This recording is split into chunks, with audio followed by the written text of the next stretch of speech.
ဘာကွန်ဂျက်စ်ဖြစ်လို့တဲ့ Floribel ကောင်ငယ်ဖြစ်အောင် Miss Design မှာ crash stone site ကို5 to 10 mm slant 200 plus or minus 20နဲ့ vertical member တွေကိုကုန်ငယ်လောင်းရင် crack ပေါ်ရတဲ့အကြောင်းရင်းသိချက်ပါတယ်ခင်ဗျာ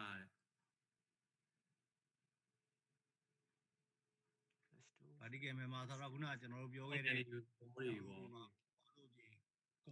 ကောလမ်တွေပေါ့နော်ကောလမ်တွေမှာတော့crack ပေါ်တာတော့နည်းပါတယ်ကျွန်တော်တော့တော်တော်နည်းတယ်လို့ပဲပြောအောင်ပေါ့နော်ကိုကျော်ဘယ်လောက်တွေ့ဘူးလဲတော့ကျွန်တော်မသိဘူးကျွန်တော်တော့5 to 10 ဆိုတော်တော်လေးသိ5 to 10 minute သုံးတယ်လို့ပြောတာဆရာသူကလေသိတော့ Floribel ကောင်ငယ်ကိုသုံးလိုက်တာဆရာ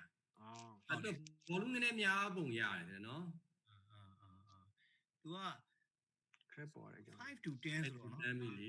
ကိုတော်တော်ကြီးတာပေါ့နော်ဒီ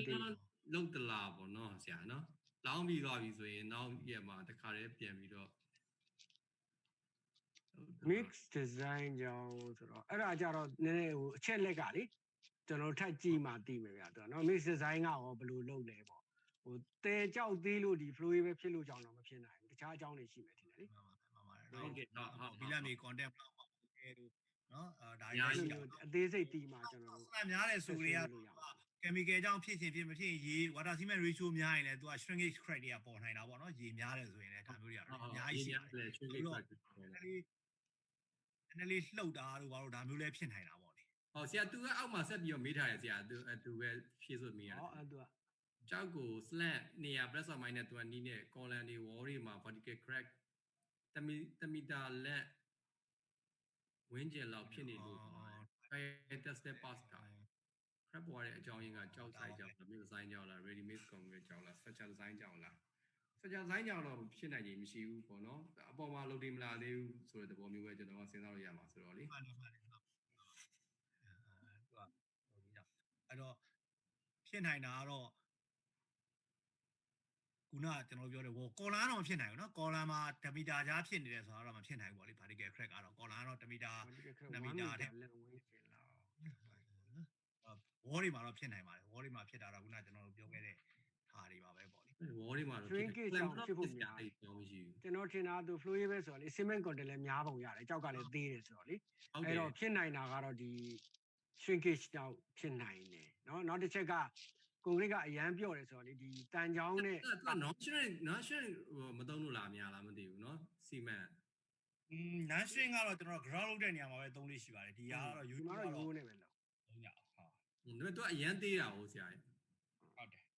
တောက်ဆိုင်ကအရန်သေးတာဟုတ်5 to 10ဆိုတော့လေအရန်သေးတော့လေသူက flow လဲဖြစ်တယ်ဆိုတော့ဟိုနောက်တစ်ခုကဒီ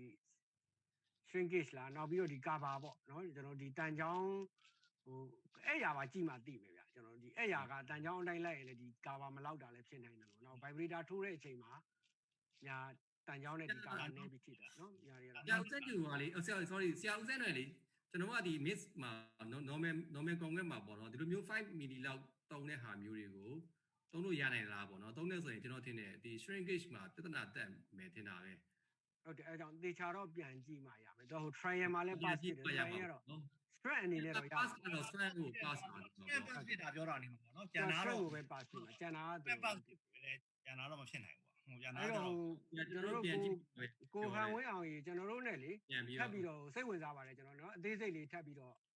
ကျွန်တော်တို့ဒီ page မှာပဲနည်းနည်းထပ်ဆွေးနွေးကြအောင်လေနော်အချက်လက်လေးလည်းကျွန်တော်တို့ထပ်လိုချင်ပါတယ်ဒီတိုင်းကျတော့ကျွန်တော်တို့လည်းမှန်ပြောရတာခက်တယ်နောက်စောင့်နေတဲ့လူတွေအားနာလို့ညလိုက်တော့ဆိုရင်တော့ကျွန်တော်ကဒါမျိုးဆိုရင် non-shrink နဲ့ပဲလောင်းတင်တယ်ဆိုတဲ့အားမျိုး recommend ပေးတာများကောင်းမလား non-shrink ကြလည်းများသွားမယ်လေတော့ဝေါ်ကြီးတစ်ခုလုံးလောင်းပါသူက collar နဲ့ဝေါ်လို့ပြောတာဆိုတော့ဆရာနည်းနည်းအချက်လက်ပို့ပြီးသိမှကျွန်တော်လည်းလေ့လာလို့ရ non-shrink ကလေရိုးရိုးကုန်ဘီလက်မြေတဲ့6ဆဈေးကြီးတယ်အခုဗမာပြည်အနေထားရဟုတ်ကဲ့